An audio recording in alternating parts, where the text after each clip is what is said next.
Hey, this is Kane from Appalachian ADV. You are here on the Community Podcast, and today my guest is going to be Gary from Gryphon Motorcycle Clothing. And full disclosure right off the top, Gryphon and Appalachian ADV are collaborators. We definitely have been working together for the last year and a half or so. But that is not the reason why I wanted Gary to come on here. I think the story of the birth of Gryphon and how it became is an excellent story for people to hear. So I wanted to have Gary on here. Hey, Gary, how you doing, man? Good, Ken. How are you today? Awesome. So breezing through your website before we got on here, just to kind of refresh myself with your story a little bit. I was super impressed with 42 years of history in the industry. So can you tell me just a little bit about that? Like what's your background? How did you get into motorcycling? Well, I think as most of us in the motorcycle industry, we began as enthusiasts. Right. And my early days, I started racing motocross in around in 1972. I began racing motocross, and kind of grew up into the motorcycle industry. When I was in 1978, went to university, and as a summer job when I was in university, I started working for one of my tire sponsors. He sponsored me with Yokohama tires, and after I graduated university, I was working in the warehouse at that time for him. And after I graduated, I told him that your sales guys are a little lame. I could be the best sales guy you can get. And I got a job as a sales agent for that company in 1978. So I've been working on the distribution side of the motorcycle industry since 1978. So I think that's more than 42 years, but I just don't want to brag about how many it is. So Close enough, right? yeah, it's enough. Well, I think, it's one of those things. You have kids, and that's a mark of age. And when you tell people how long you've been working in an industry, that's another mark of age. So Yeah, exactly. You started riding, or I should say racing motorcycles before I was born, if we want to date myself too a little bit. yeah, well, it's I started out, a friend of mine had a farm, and he had a CT70 that we absolutely beat the crap out of. We built jumps and motocross tracks, or what we called motocross tracks, in the cornfields, and that's how it all began. And then I bought my first motocross bike. Actually, in 1972, I bought a Kawasaki F21M, which was a 1969 version of a enduro motocross bike. Same bike, take the lights off, it becomes a motocross bike. So that was my first bike. And then later, I got a sponsorship through Yamaha Motor Canada, and I raced for Yamaha until 1981. I raced motocross for Yamaha Canada. So you've been able to, from racing and then your days, working with the industry, so you've been able to meet a ton of people. We were talking a little bit before we started recording here that you were just at Malcolm Smith's thing. Do you want to talk a little bit about maybe some of the people you met, and then about a little bit about Malcolm Smith?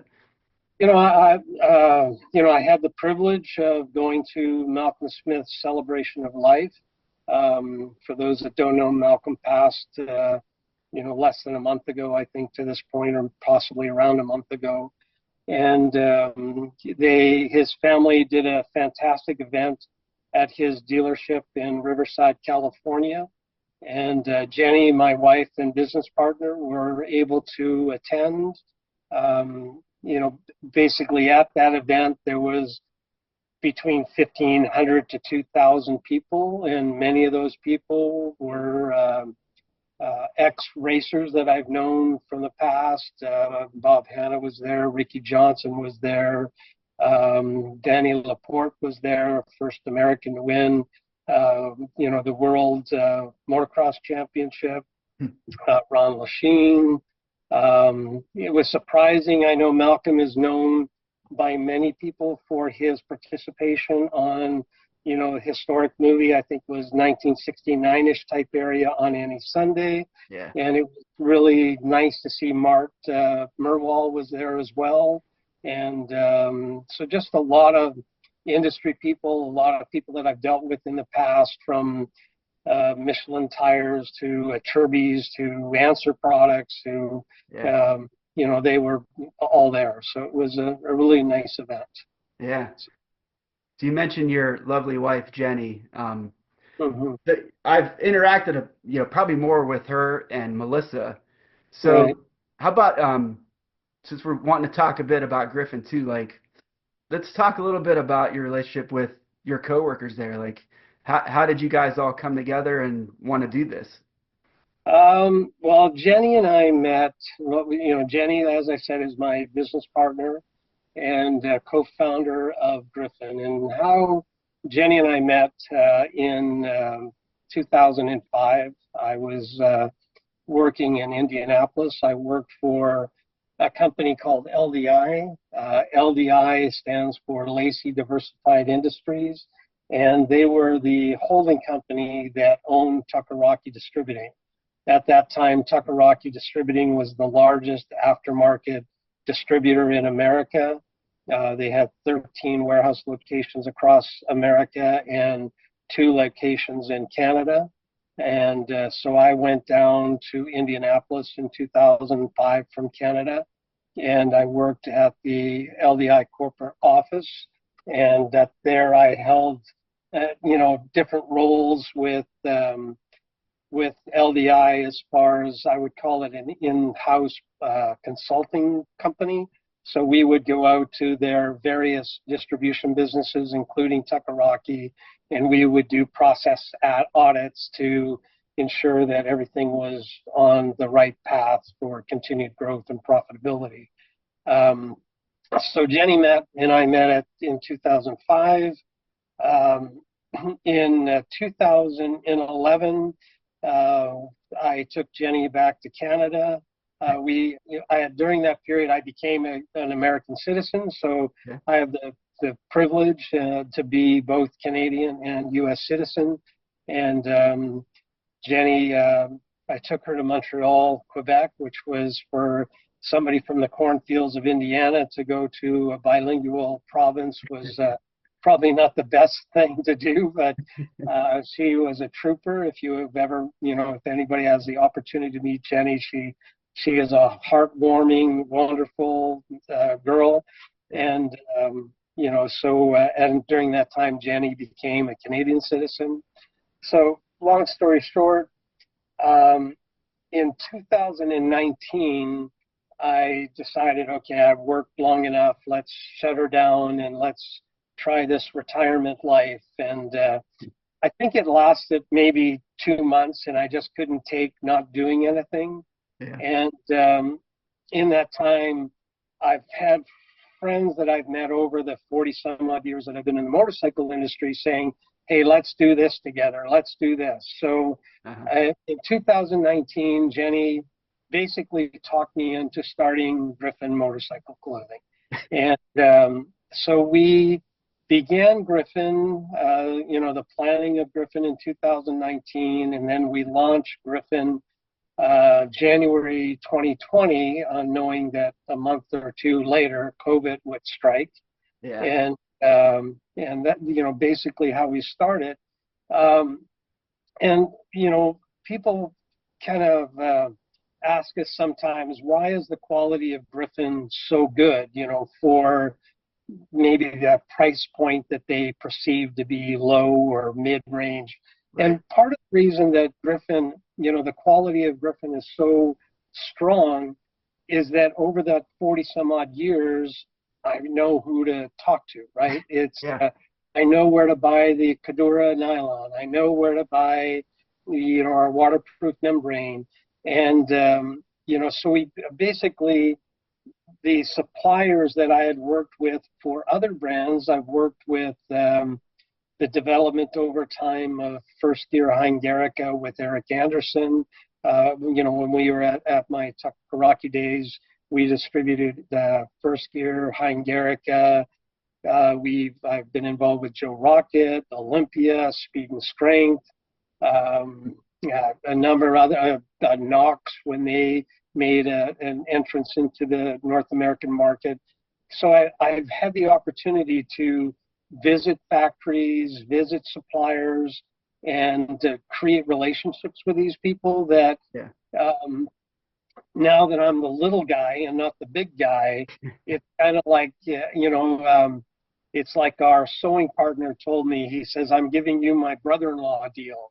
So I know that we get a better program than our competitive brands, and then we basically pass that savings that we incur to our Gryphon customers. And the fact that we are working on a self-distributed program. We don't have a national motorcycle, a Tuckeraki or Parts Unlimited. Right. Unfortunately, Tuckeraki doesn't exist anymore, but we don't have that kind of partner. So there's no additional margin built into our pricing that elevates our, retail price points. So. Yeah, that's amazing. I mean, that's kind of why I wanted to bring up, like, the fact that you have been doing this for so long and you've made all these great and wonderful connections all across the motorcycle industry, from the racers to the people that are running the businesses. So, and I find it funny too that, I started basically planning Appalachian ADV in 2019. Yeah. And I launched my website kind of in December and started putting stuff on it in January with the same intention to do stuff that spring, and then COVID had fun with us. So it's just funny, like, the parallels you find as we start, talking back and forth like this. It's pretty amazing. The other thing I wanted to kind of note was, like, another thing that drew me to you guys further was that price. You talk about the price point, and a lot of people say it seems like it should be more expensive. But it's not, because of all those connections made. But, as a riding coach, since I'm doing a lot of these training clinics, have a lot of newer riders out there, part of the problem with getting people into motorcycle riding is the cost. Like, you got to buy a bike, you got to buy all of this stuff for the bike, then you got to buy all of the gear, then all the stuff to kind of keep it going. So to be able to find, like, quality stuff at a decent price it's paramount for us to keep people showing interest in the motorcycle and wanting to come out and do it. So, yeah, I think that's one of the inhibitors to motorcycling is that, just as you described, a young person comes into the marketplace. He's got one strike against him because of his age, when he goes to gain insurance for that motorcycle. Yep. But then, he's not only looking at the price of the motorcycle, now he's looking at insurance, he's looking at the associated protection equipment that he's got. So, I think that there is a number of barriers that, somebody has to overcome to begin to enjoy motorcycling. And it's, I think that once people get into the sport and understand what they're looking for and what the needs are, their knowledge base expands. And, we see that. We do on a number of consumer events in the U.S. Each year we do Americade, and we always do the BMW Rallies. Yeah. Americade, for those that don't know, is in Lake George, upstate New York. And the BMW Rally is they move it to different locations yearly. And this coming June, it'll be in Nashville, Tennessee. And, what we find there, even if a guy has been riding 10 years, 15 years, his knowledge of protective clothing is limited. And we find that, while we're talking to people, it's really an education process at the time, because they don't understand what's the difference between a Gryphon jacket, a Climb jacket, a Joe Rocket, or whatever the comparison is. So we spend a lot of time talking about, what makes Gryphon and what we do possibly different than other companies, and where are the parallels between the material that we use versus the material that's used by a competitive brand. So I think even it's not only just younger riders, it's even experienced riders are still learning about what protective clothing is. And I think over the past number of years, the term CE approval has kicked in, and everybody's going, well, is this CE approved, and is it CE1, CE2? Mm-hmm. They don't, and the mass majority don't really understand that what CE approval is and how it applies to their needs, as far as protective clothing for riding. So you're right. Yeah, and I think it's worth mentioning because this is the Appalachian ADV Community Podcast, and I specialize in more adventure and dual sport riding, but your gear is really for all types of riding. So I think that's something to note too, that I'm trying to showcase you guys in the adventure market, but you guys are definitely trying to target, other types of the street riders and all that stuff too. And I have plenty of those type of guys that come out to our events as well. So yeah, it's I think the target group for us is, I think, with the relationship that we have with yourself, is starting to turn a little bit of a corner and more focused towards adventure touring product. I'm excited right now. We're currently working on a new jacket, pant, and glove program that we're looking at specifically for adventure touring. And I've already said that we've already ordered a sample for you, because we want people to give us positive, negative input on what would make this bigger and better. And I think that's the one thing that we do well at Gryphon is we listen to customers, whether that's our dealer partners or consumers that contact us on what can make a better jacket. And we review that, we implement it, and we make changes based on, positive, negative feedback. And which I think is different from our competitors, only because of the way they go to market. You buy, you talk to an Alpine Star rep at a rally, and he's really working for a distributor.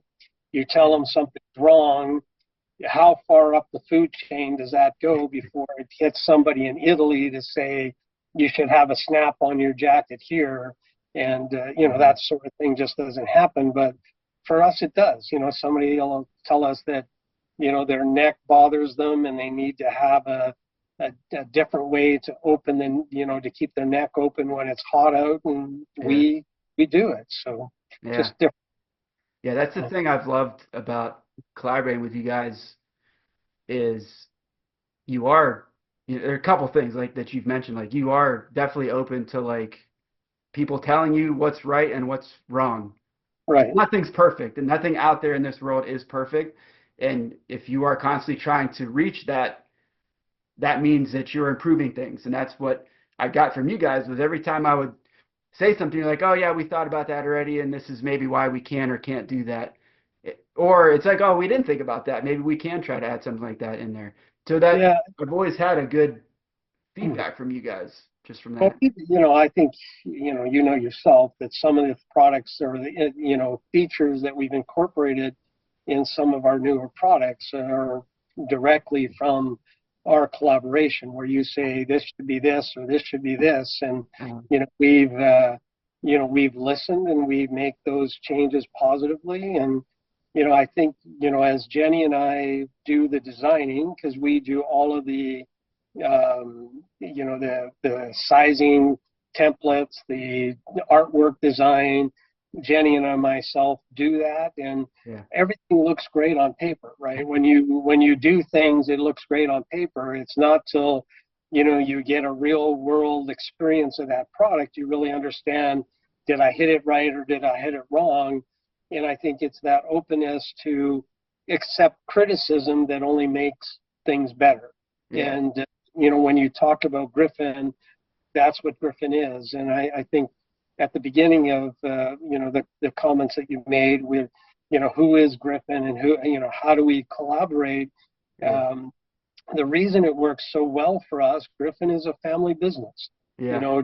Jenny and myself, founded Gryphon, but our key employees for Gryphon is our youngest daughter, Melissa, runs our marketing group, Yeah. and our son-in-law, Mark, runs our warehouse facilities and responsible for inventory and financing on both the Canadian and the U.S. side. So, Yeah. we run a pretty small, cost-efficient ship. There's nothing elaborate about us. We learned how to create a website ourselves. We do our catalog ourselves. We learn how to be a photographer ourselves. Uh-huh.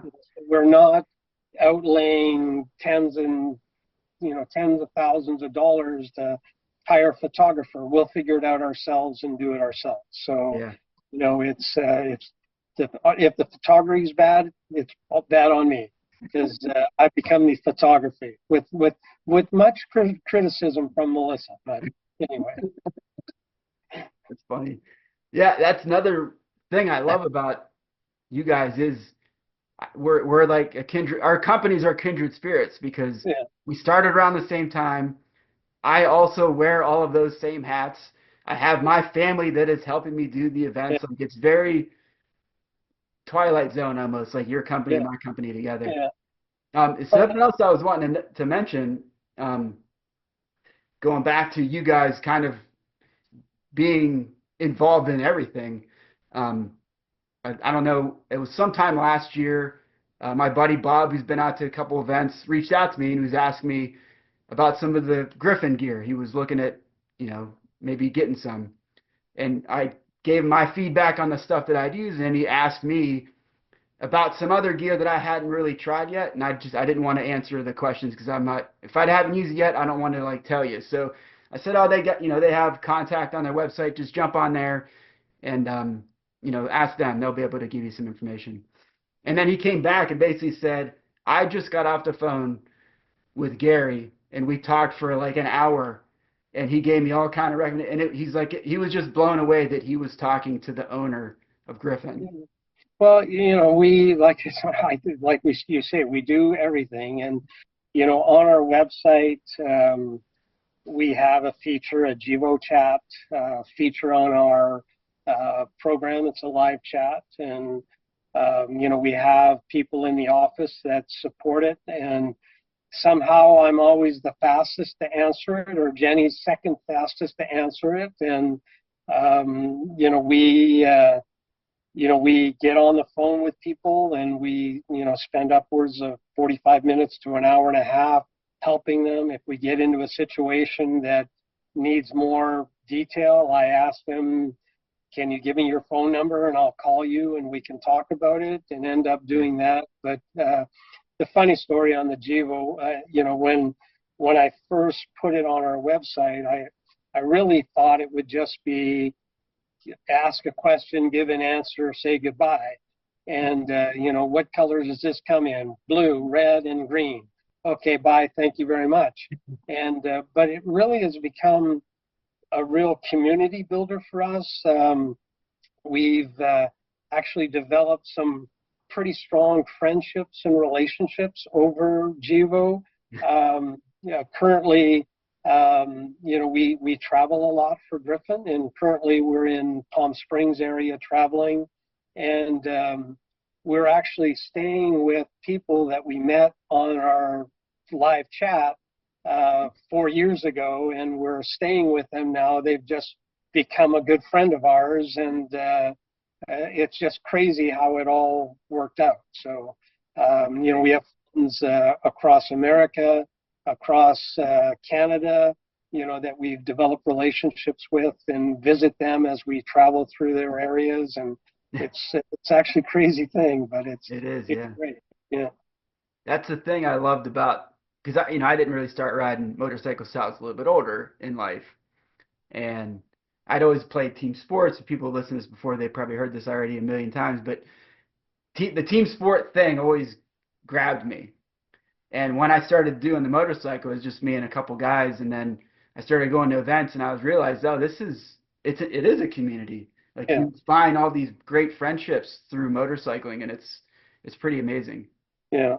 I think that, that's why once you're a motorcyclist, you're always a motorcyclist. Even if you're out of the sport, you don't have a motorcycle, Uh, but you're still a motorcyclist, right? You see a motorcycle at the gas station, and for whatever reason, we want to go talk to him, right? We want to go talk to the guy at the gas station, the guy at the donut shop, the guy that we meet on the side of the road.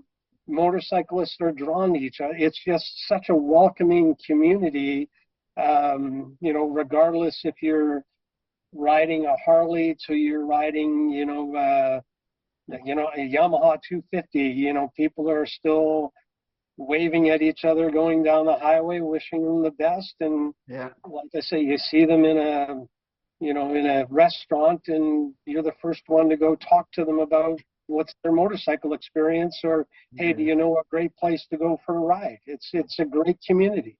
Yeah. I think more people need to understand really how great it is and become more and more involved and encourage people, because you're developing not only a riding skill, but you're developing lifetime friendships.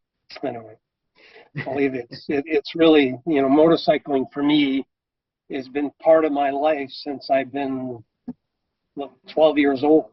It's and the friendships that you grow along the way, you hold on to all of them. You don't see a guy for 10, 20 years, and the first thing you do is start bench racing again, about how fast you were. And that old joke, the older I get, the faster I was. So Yeah, it's funny. yeah. So building and running a business is hard. Like some things get easier as you do things more and you figure out more, but there's always stuff that comes up. So just because we started around the same time, I'm interested in hearing maybe what kind of speed bumps were on your path as you were either trying to build it or now that you're doing it. Like maybe what's like something big that was in your way.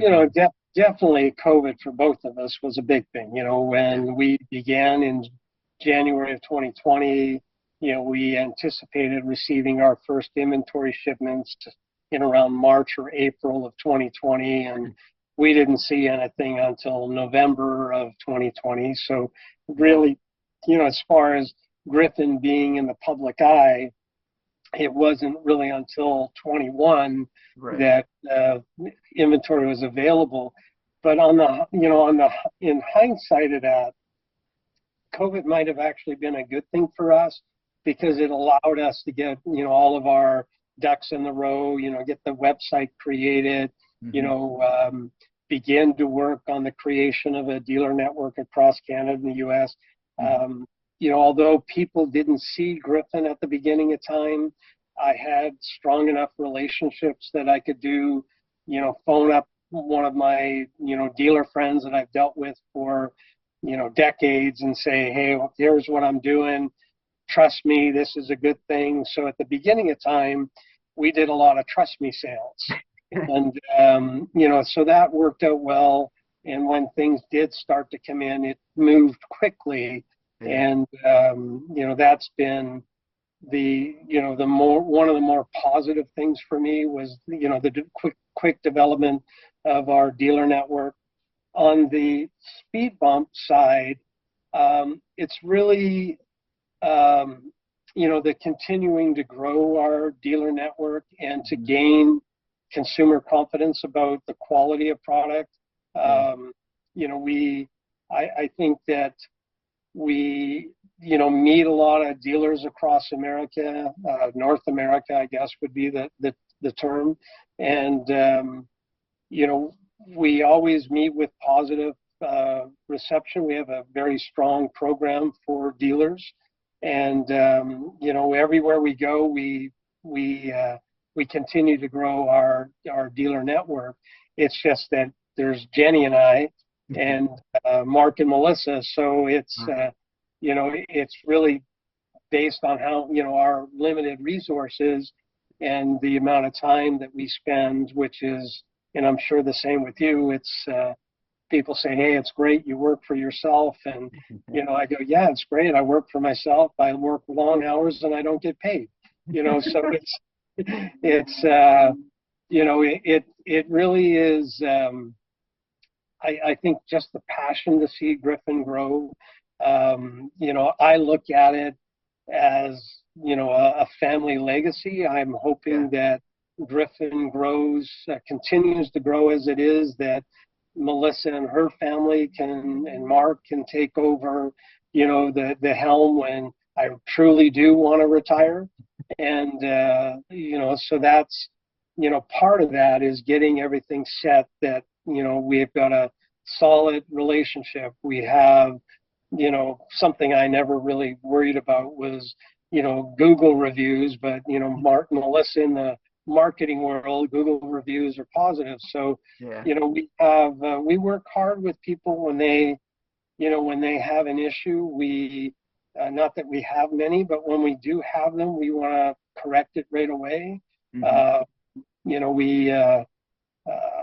With other brands that I worked with in the past, the zipper breaks on a jacket, they would send you a new zipper and it's your responsibility to go get it replaced by a seamstress somewhere. And for Gryphon, if you have a problem with a jacket, we quickly the same day send you out a new jacket at no charge. We don't charge a credit card again to secure payment. We send it out to the person. We send them a UPS return label to get the other jacket back.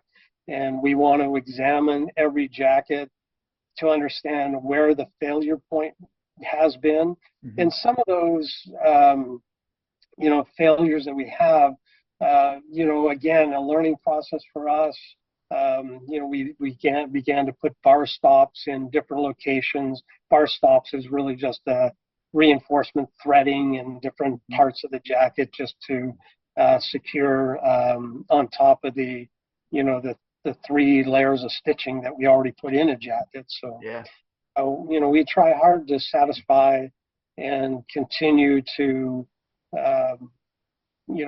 develop the brand and the foundation of the brand in a positive way. That's the hardest part. The hardest part is just making sure that everything runs smoothly and you get frustrated the minute that it doesn't. Just a sidebar, the other bumps in the road is on time delivery of shipments. And, from our factory to us, the sew factory to us, it should take 35 to 40 days, 45 days at the most to get delivery. And, we have, we're dealing with international vendors. Right now we've got a shipment that left the factory in the 1st of December, was supposed to be here January 15th to February 1st type time period.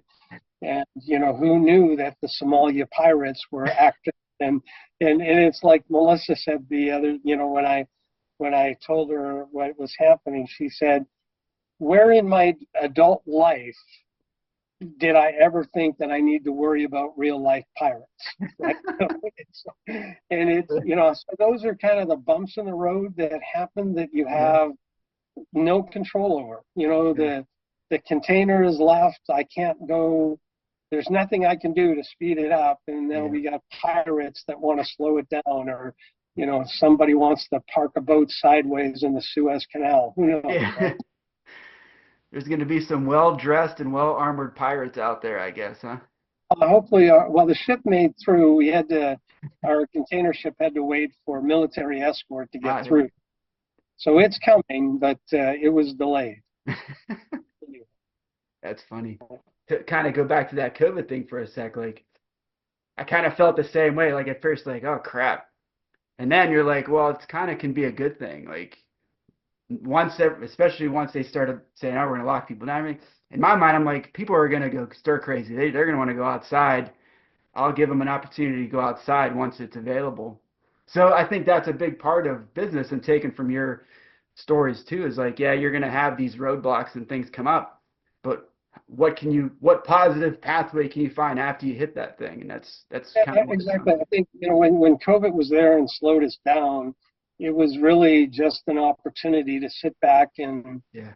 do a double take on what we were doing. Are we doing the right thing? Is the price point's the right price point? It gave us time to look at, competitive examples to see where we were, creating the catalog, creating the website, all of the things that when you start create the company in 2019, launch it in 2020, we didn't have any of that stuff ready. We were just flying by the seat of our pants that, we knew we had great product because, I'd had meetings with all of my relationships. So I knew that part was all right. But then I never thought about time forward and saying, oh crap, we don't have a catalog. We don't have a website. We don't know what we're doing. And, Uh-huh. so really COVID was that 6, 7 months that gave us the opportunity to, get all of our, products in a row. And really, when dealers did finally want to see us, because the amount of people per square foot regulations and all that, the last Uh-huh. thing they wanted to do is see a sales guy. So it gave us a good opportunity to get everything correct to move forward. And Yeah. I think really was a good negative at the time, but really a strong positive to end up where we are, um, especially on the cataloging side.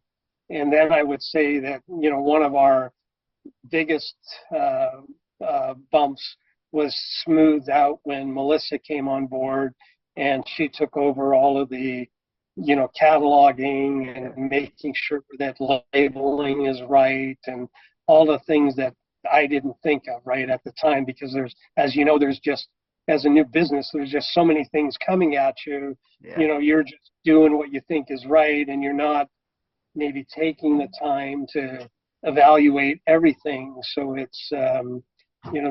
she's been a fantastic aid to making sure that our appearance, both on our website or during our social media, is strong content. Yeah, So she's been great the couple times I've worked with her on different things. Like super hard charger and always very happy. yeah. She's always seems very happy. All right. I'm glad you feel that way. It's different when you're the boss, I guess, huh? Different when it's your daughter. Yeah, I guess that, yeah. So you mentioned like the BMW rallies, and that's actually the first time we physically met. I was down at the one, I think it was in Virginia. Virginia, yeah. Um, and I had my Tenere was down there parked in front of the Denali electronics booth, and I remember hearing you guys were there and a few other collaborators of mine, so I was able to wander around and actually, meet everybody in person, which was great. And I remember that was the first time we actually physically met. Yeah. But you guys reached out to me initially, and I don't even remember when that was or how that even came about. Do you know Well, anything? it's funny. Jenny and I were talking about that today. Just in prep for having this discussion, and Yeah. I said to her, "How did we meet, Kane?" It's just, and I think again, this is Jenny reaching out and creating relationships, and Yeah. apparently,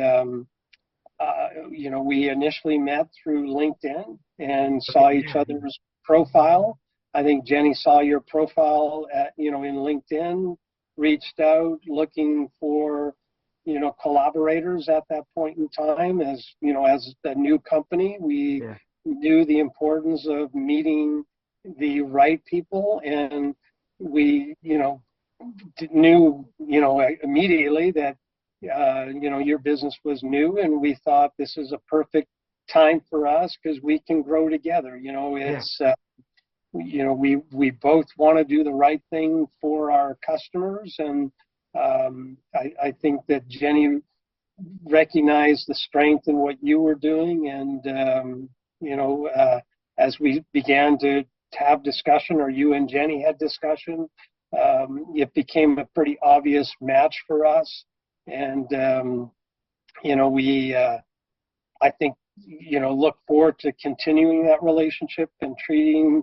We speak of you more as a member of the team rather than an outsider, because when we do things, and even in the development of things, we always reference back, well, how will Kane use this, or will this work for this, or is there enough, what's the water penetration, or what's the the number of storage pockets. So I think like I was saying earlier, we have a new adventure jacket coming that I think we can contribute a little bit. I'm not going to give up some skill here, but that we can contribute a little bit of some of the design features to that exact collaboration back and forth. But really, LinkedIn was you and Jenny on creating that gap between the two of us. Yeah, that's great. I appreciate that. That's awesome.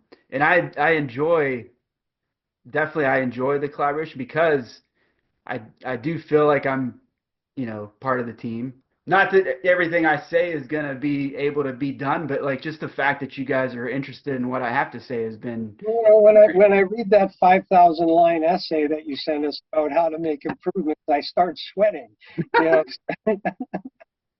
sorry about that. but it's great, because I read those things and it's like you have those oh shit moments, right? Oh shit, why didn't I think of that? Right. Yeah, so I think that's the beauty of that collaboration is, when you give us the feedback, positive, negative, there is that little perspiration that runs down my forehead, but the result of that is we build better products. So, I can't even thank you enough for what we're doing together. Well, that's definitely the intention. It's not to make you sweat, but now every time I type you up something, I'm going to think about what can I do to make you sweat a little bit more. It doesn't take much. That's great. I think that I get actually chastised a little bit that when Jenny or Mark or Melissa have criticism, that they always think that I fight back too much, but afterwards I always say, the only reason I do this is, it's like my baby, right? I don't call my baby ugly, right? So it's just a reflex somehow. So, Yeah. I think it's just the natural progression of thought, like, oh, that's my thing. Well, maybe that does make a little sense, I guess.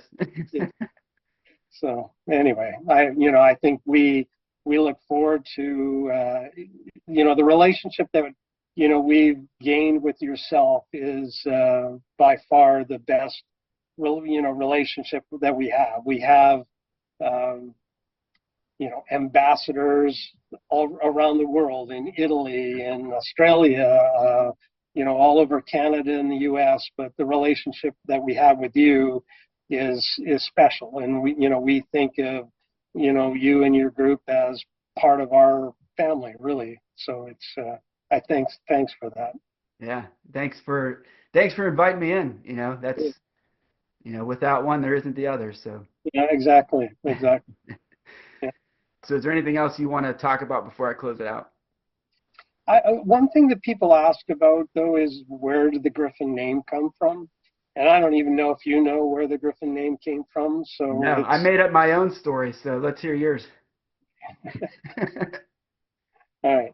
So where, people ask often where, how did we come up with the Gryphon name? And,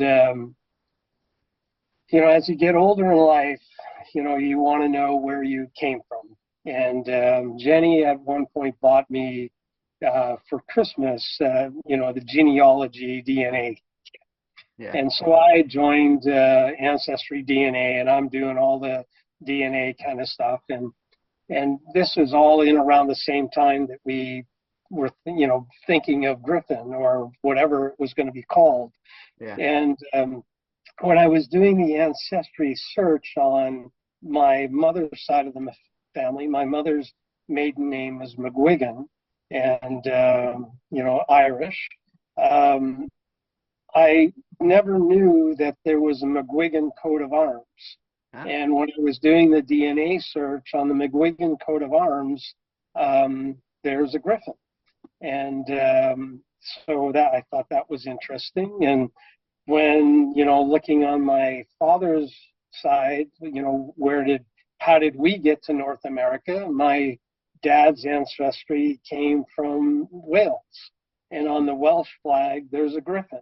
huh. And the high school that I went to, I went to high school in the Toronto area. So the high school I went to was called the Glen Forest Griffins. No way. And yes, honest. So when we started struggling on what to call the company, I remember I was driving on the highway one day and I phoned Jenny, all excited that I finally figured it out. And how about if we call the clothing line Gryphon? And, we kind of both knew the backstory, and Yeah. that's where the name Gryphon came around. So That's awesome. that's Gryphon. It was meant So to be. that's it. It was meant to be Gryphon. It's perfect that it was on both sides of your family's coat of arms, and then you're building your own Griffin and hoping that your family continues the tradition. So I think that's very poetic. Yeah. Yeah. No, it's. I think it's. We love. The Gryphon logo that we came up with. It's not exactly the way it is on the coat of arms. Back at that time, it was that old English type style with with all of the additional fur and feathers and all that stuff on it. So we cleaned it up and made it a little modern. I could tell you another story that Jenny is looking at me, shaking her head right now. But when you can cut this part out if you want. But and Jenny's going yes. But when I made the original Gryphon logo, I made the original Gryphon logo with anatomy, and and when you were looking at the logo, you couldn't really see it because the logo is only on the jacket, 4 inches or 2.5 inches high, and so you can't really see it. And it wasn't until Melissa, before she started with Gryphon, she gave Jenny and I a plaque for Christmas to hang on the wall of our office. Uh-huh. So this plaque is probably 3 feet, or not 3 feet, but maybe 12 inches by something, by 12 inches. So the anatomy showed up a little more visible. So nobody ever knew that the anatomy was there. And so that was one of the first changes that we had to make was Melissa and Jenny insisted that I change the logo to get rid of the. Anyway, so somebody might have an older Gryphon jacket or rain suit that has anatomy in it. So. Well, I'm gonna have to dig through all my gear and pull out the magnifying glass too. You might have something. You might have something. Actually, when people found out, they were actually getting us to look through the warehouse to find the ones with the parts on. They wanted that one. I don't think we have any. There's nothing left in the warehouse with it on now, though. You're gonna have to sneak that onto one of the jackets or something now. Oh no, Jenny will kill me. It was bad. It was bad for me at that time. How could you? No, it was bad. Oh my gosh, that's hilarious. And that's definitely staying in.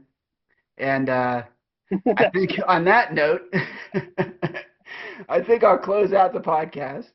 Okay. And I'll tell everybody go home and then try to zoom in and see if you can see if the Gryphon on your stuff is anatomically correct, I guess would be the word. That's it. Yeah. So thanks for coming on, Gary. I really appreciate it, and I look forward to our further collaboration. All right. Thank you, Kane. Thanks for having us, and thank you for everything you do for Gryphon. Appreciate it.